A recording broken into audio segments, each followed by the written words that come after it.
Hello friends, welcome back to my channel code coffee and this is our second video. And जैसा कि हमने पिछली video में देखा था, प्रोग्रामिंग लैंग्वेजेस क्या होती हैं, जावा क्या होता है, सोर्स कोड क्या होता है, dot Java file, dot class file, byte code के बारे में हमने जाना था। एंड आज हम देखेंगे कि जेडीके कैसे हमें डाउनलोड करना है, बिकॉज विदाउट जेडीके हम प्रोग्राम जावा के साथ हम काम नहीं कर सकते। एक हमें प्रॉपर सेटअप चाहिए होता है। जैसे किसी भी एप्लीकेशन को यूज करने से पहले हम एक सेटअप को डाउनलोड करते हैं, उसी तरीके से प्रोग्रामिंग जावा को यूज करने से पहले हमें जेडीके इंस्टॉल करना पड़ेगा अपने सिस्टम में। देन हम जावा के कोड को यूज कर पाएंगे। मेजर पॉइंट हमारा जेडीके डाउनलोड करना नहीं है। एक्चुअली मेजर पॉइंट हमारा ये है कि जेडीके डाउनलोड करने के बाद जेडीके को समझना कि ये कैसे काम करता है, क्लास पाथ क्या होता है एंड एनवायरमेंट वेरिएबल्स क्या होते हैं, कैसे हम उनको सेट करते हैं जिससे हम ऑपरेटिंग सिस्टम में प्रॉपर कोड को यूज कर सकें। एंड कमांड लाइन में internal command and external commands क्या होती हैं, जिससे हमें एक प्रॉपर अंडरस्टैंडिंग के साथ मैं आपको जावा सिखाना चाहता हूँ। एक्चुअली अगर आप कई सारी वीडियोस देखेंगे जिसमें वो लोग डायरेक्ट आईडीई में कोड करना सिखाते हैं या फिर नोटपैड में भी कराते हैं, तो कमांड लाइन की प्रॉपर नॉलेज नहीं दे पाते हैं। तो मैं चाहता हूँ हम बिल्कुल स्क्रैच, बिल्कुल जीरो से स्टार्ट करें, और ताकि हमारा जब बेसिक हमारा काफी अच्छा हो जाएगा तो हम अच्छे से जावा को अच्छे से समझ पाएंगे। ठीक है, तो चलिए हम जेडीके डाउनलोड कर लेते हैं एंड फिर हम समझते हैं क्या सारी चीजें काम करती हैं। सो जेडीके डाउनलोड करने के लिए हम सिंपल जेडीके डाउनलोड टाइप करेंगे सर्च बॉक्स में। एंड यहाँ पर अगर आप देखेंगे ओरेकल की वेबसाइट है यहाँ पर, और भी जैसे कि अगर आप ओरेकल से नहीं करना चाहते, फाइल हिपो है, फाइल हॉर्स है, सो कई सारी वेबसाइट है वहां से भी, पर मैं प्रेफर करूंगा आप ओरेकल से ही कीजिए। ये एक ऑफिशियल वेबसाइट है जावा की। जैसे कि अगर आप यहाँ पर देखेंगे जेडीके 20 एंड जेडीके 70। सो जैसे कि टेक्नोलॉजी मार्केट में काफी जल्दी से काफी अच्छे से ग्रोथ कर रही है, तो इसी तरीके से जावा भी टाइम के साथ साथ अपने आप को अपडेट कर रहा है। जैसे 6 to 7 मंथ में नए फीचर्स अपडेट हो जाते हैं। ठीक है, तो अब डाउनलोड करने के लिए हम सिंपली नीचे जाएंगे, और जैसे अगर आप यहाँ पर देखेंगे लाइनक्स, अगर आपका ऑपरेटिंग सिस्टम लाइनक्स है तो आप सिंपली यहाँ पर लाइनक्स बेस्ड डाउनलोड कर लेंगे। अगर आपका मैक ऑपरेटिंग सिस्टम है तो आप यहाँ से जेडीके इंस्टॉल कर सकते हैं। ठीक है, एंड मैं जैसे कि मेरा विंडो ऑपरेटिंग सिस्टम है, तो यहाँ पर मैं विंडो पे क्लिक करूंगा। यहाँ पर एक 64 कंप्रेस्ड आर्चिव, 64 इंस्टॉलर एमएसआई, मैं सिंपली एक एक्स क्रॉस 64 इंस्टॉलर को डाउनलोड करूंगा। जैसे ही मैं इस पे क्लिक करूंगा यहाँ पर, तो यहाँ पर ये डाउनलोड, अगर आपका डाउनलोड नहीं होता है, कुछ प्रॉब्लम आती है, एक्चुअली मेरा ऑलरेडी डाउनलोडेड है तो मैं यहाँ पर इसको डाउनलोड नहीं करूंगा। अगर आपको प्रॉब्लम आती है तो आप यहाँ पर जैसे अकाउंट के लिए बोलता है, कभी अगर ये अकाउंट के लिए बोलता है लॉगिन करने के लिए, क्रिएट अकाउंट करने के लिए, तो सिंपली आप वहां पर जैसे कि इस तरीके से आप अकाउंट अपना क्रिएट कर लीजिएगा। जैसे यहाँ पर मैं आपको एक बार बता देता हूँ। जैसे कि यहाँ पर अब जब आप ओरेकल का अकाउंट क्रिएट करेंगे, आप बस आपका ईमेल एड्रेस सही होना चाहिए। ठीक है, आप यहाँ पर देखेंगे जॉब टाइटल, या आप कुछ भी डाल सकते हैं, वर्क फोन नंबर अपना डाल दीजिए, और ये सिंपली यहाँ पर क्रिएट अकाउंट अपना कर लीजिए। जैसे ही आप अकाउंट कर लेंगे तो वो आपके ईमेल पे एक वेरिफिकेशन कोड आएगा। जैसे ही आप उसको वहां से वेरीफाई कर लेंगे तो यहाँ पर ये अपने आप इंस्टॉल होने लगेगा। ठीक है, अब जेडीके डाउनलोड करने के बाद, जैसे हम जानते हैं कि बाय डिफॉल्ट अगर हम कोई भी एप्लीकेशन, कोई भी सेटअप डाउनलोड करते हैं, जैसे जावा एप्लीकेशन है, तो इसका सेटअप हमने यहाँ पर इंस्टॉल कर लिया। तो जो किसी भी एप्लीकेशन का जब हम सेटअप इंस्टॉल करते हैं, तो तो वो हमेशा सी ड्राइव में आता है। अब सी ड्राइव में हम देख लेते हैं, जैसे कि यहाँ पर जेडीके आ चुका होगा, ऑपरेटिंग सिस्टम सी ड्राइव मैंने ओपन करी।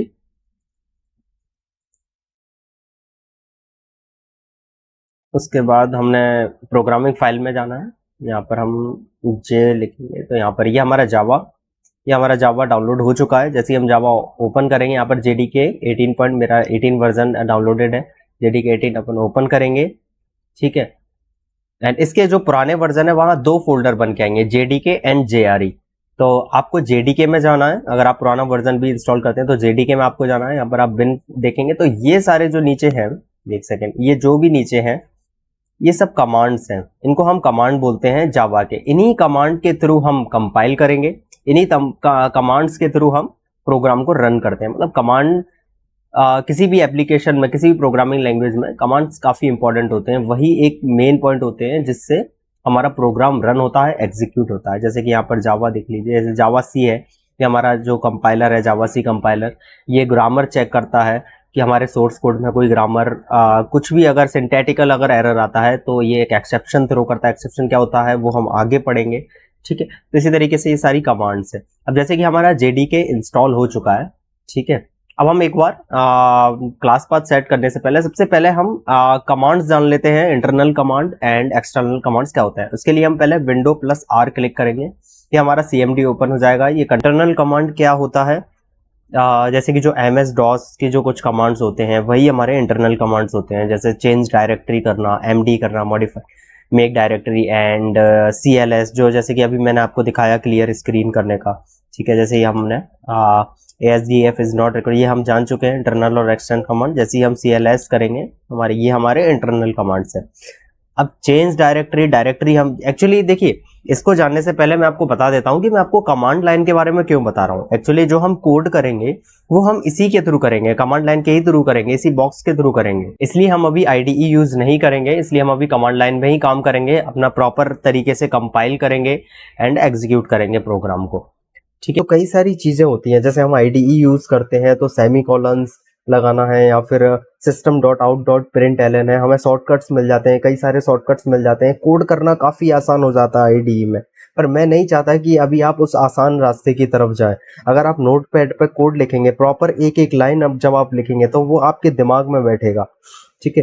क्योंकि जब आप सारी चीजें, क्योंकि अभी आप शॉर्टकट यूज करोगे तो आपके दिमाग में नहीं रहेगा। अगर कल के दिन अगर आप system.out.println लिखोगे तो कई सारी गलतियां करोगे, जैसे एस कैपिटल आना चाहिए तो वहां आप स्मॉल लिख दोगे, आप सेमी कॉलन लगाना भूल जाओगे, आप करली ब्रेसेस क्लोज करना भूल जाओगे, ओपन करना भूल जाओगे, ब्रैकेट सही तरीके से अरेंज करना भूल जाओगे। हालांकि IDE का यूज करने के कई सारे बेनिफिट हैं, पर एक बार हम नोटपैड से अपना बेस क्लियर कर लेंगे उसके बाद हम IDE का यूज करेंगे, ठीक है। जैसे कि अभी मेरे सामने कमांड प्रॉम्प्ट खुला हुआ है।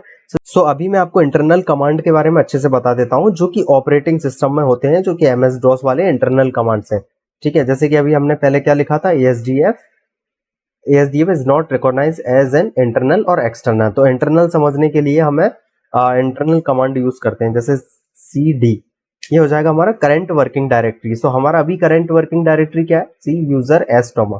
सो हम करंट वर्किंग डायरेक्टरी को हमें चेंज करना है, तो करंट वर्किंग डायरेक्टरी को चेंज करने के लिए हम लिखेंगे CD, हमें डेस्कटॉप में जाना है। सो हम डेस्कटॉप में जाएंगे और एंटर करेंगे, तो the system can not find the path specified. आप देखिए प्रॉब्लम ये हो रही है कि ये पाथ इसलिए सिलेक्ट नहीं हो पा रहा है क्योंकि ये डेस्कटॉप इस एस्टोमर के बाद हम, ये जो डेस्कटॉप जो हम ढूंढ रहे हैं वो नहीं मिल पा रहा है। मतलब एस्टोमर के बाद डेस्कटॉप का एक फोल्डर होना काफी इंपॉर्टेंट है। जैसे हम देखेंगे PC में जाएंगे, operating system C, local drive C में जाने के बाद हम नीचे जाएंगे और यहाँ यूजर, ठीक है, यूजर में क्लिक करेंगे। एक सेकंड, आप यहाँ पर देखिए यूजर्स है, तो यहाँ हम यूजर्स में जाएंगे, ठीक है। फिर आप कमांड लाइन में आइए, एस्टोमा ढूंढिए, ये हमारा एस्टोमा अकाउंट आ गया, ठीक है। इसके बाद ये सारी चीजें हैं देखिए, बट यहाँ पर आपको डेस्कटॉप कहीं नहीं मिलेगा, ठीक है। इसलिए यहाँ पर हम पैथ को सिलेक्ट नहीं कर पा रहे हैं। एस्टोमा के बाद में डेस्कटॉप या कोई जो फोल्डर एग्जिस्ट करता है वो होना चाहिए। जैसे यहाँ पर हम देखेंगे डाउनलोड्स है, तो हम डाउनलोड यूज करेंगे, ठीक है। करंट डायरेक्टरी डाउनलोड्स करेंगे, ठीक है। ये देखिए अब हम डाउनलोड्स पे आ चुके हैं। सो अब करंट जो वर्किंग डायरेक्टरी है वो हमारा हो गया है डाउनलोड्स, ठीक है। अब हमें वापस से बैक जाना है, तो .cd जाएंगे, सॉरी cd ... सो ये वापस से हम एस्टोमा पे आ गए, ठीक है। एक हमारा इंटरनल कमांड है CLS हो गया, ठीक है। तो इस तरीके के हम इंटरनल कमांड्स यूज करते हैं। एक्सटर्नल कमांड का मतलब होता है हमारे जावा वाले कोड। जैसे हम JDK डाउनलोड करेंगे, उसके बाद जैसे मेरा ऑलरेडी डाउनलोड है तो मैं आपको बता देता हूँ, ये हम जावा सी से हम कंपाइल करते हैं, जावा सी करेंगे तो ये देखो कंपाइलेशन के कई सारी प्रोसेस हमें दिख गई है। जावा लिखेंगे, सो देखिए ये कई सारी चीजें हमें दिख गई। तो ये एक्सटर्नल कमांड है। एक्सटर्नल कमांड को यूज करने के लिए हमें क्लास पाथ सेट करना काफी इंपॉर्टेंट है, ठीक है। वो हम अभी आगे देखेंगे।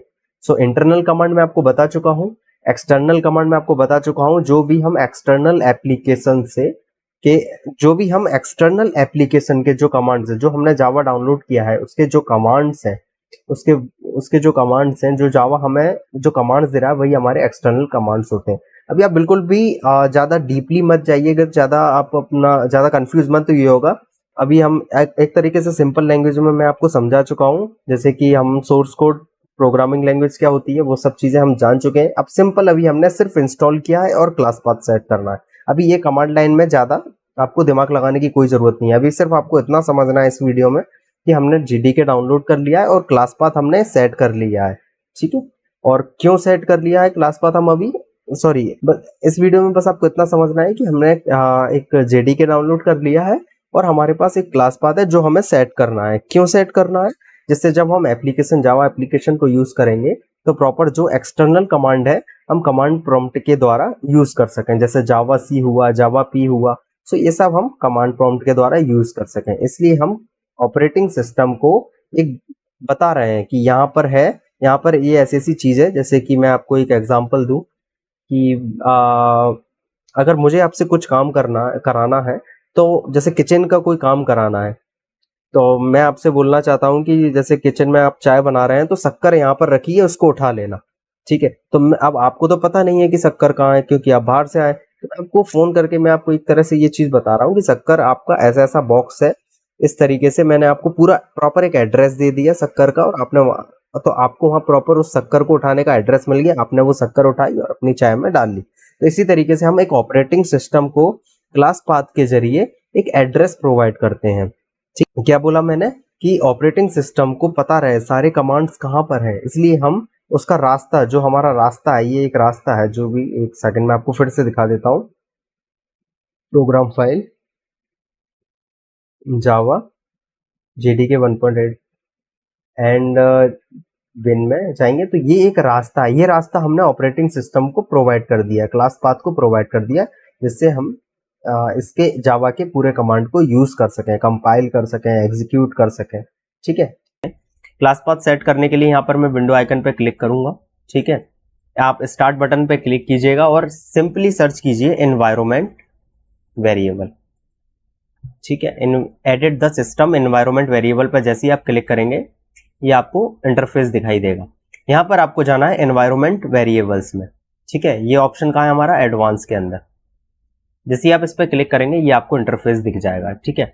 अब यहाँ पर अगर आप देखेंगे यूजर वेरिएबल्स फॉर एस्टोमा एंड सिस्टम वेरिएबल्स, ये दोनों क्या है, देख के बिल्कुल भी घबराने की जरूरत नहीं, काफी सिंपल चीज है। देखिए, अगर मैं जो क्लास पाथ सेट करूंगा मैं यहाँ पर करूंगा, ठीक है, न्यू पर क्लिक करके, और जैसे सिस्टम वेरिएबल्स, सॉरी, अब यहाँ पर आप देखेंगे आपको दो चीज मिलेंगी, यूजर वेरिएबल फॉर एस्टोमा एंड सिस्टम वेरिएबल्स। तो इन दोनों में फर्क क्या है एक्चुअली? देखिए, जो यूजर, जैसे मैंने आपको कमांड लाइन में दिखाया था कि अगर आप यहां पर देखेंगे एस्टोमा, यूजर एस्टोमा, तो ये एक्चुअली मेरा पर्सनल अकाउंट है। उस बेसिस पर जैसे कि अगर आप देखेंगे यूजर, मतलब इस ऑपरेटिंग सिस्टम का मैं पर्सनल यूजर हूं।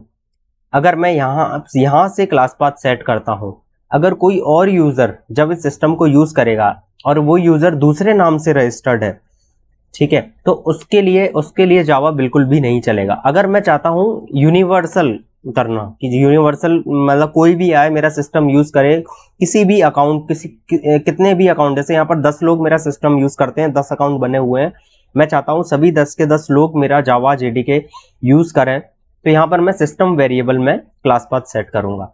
और यूजर वेरिएबल्स फॉर एस्टोमा ये मैं तब करूंगा जब सिर्फ अगर मैं चाहता हूं उन 10 लोगों, वो 10 लोग जो हैं वो यूज ना करें जावा, सिर्फ मैं ही यूज करूं, तो यहाँ पर मैं यूजर वेरिएबल फॉर एस्टोमा करूंगा अपने पर्सनल यूज के लिए। तो इसके लिए मैं सिंपली न्यू पर क्लिक करूंगा, ठीक है। यहाँ पर वेरिएबल नेम और वेरिएबल वैल्यू आपको दिखाई देगा। वेरिएबल क्या होते हैं ये सब अपन बाद में देखेंगे। वेरिएबल नेम में आपको सिंपली राइट करना है पाथ, PATH, ओके। जैसे आप पाथ लिखेंगे इसके नीचे आएगा वेरिएबल वैल्यू। अब वेरिएबल वैल्यू आपको कहां से लेनी है ये मैं आपको बताता हूं, ठीक है। मिनिमाइज करेंगे, this PC my computer open करेंगे, सी में जाएंगे, प्रोग्राम फाइल में जाएंगे,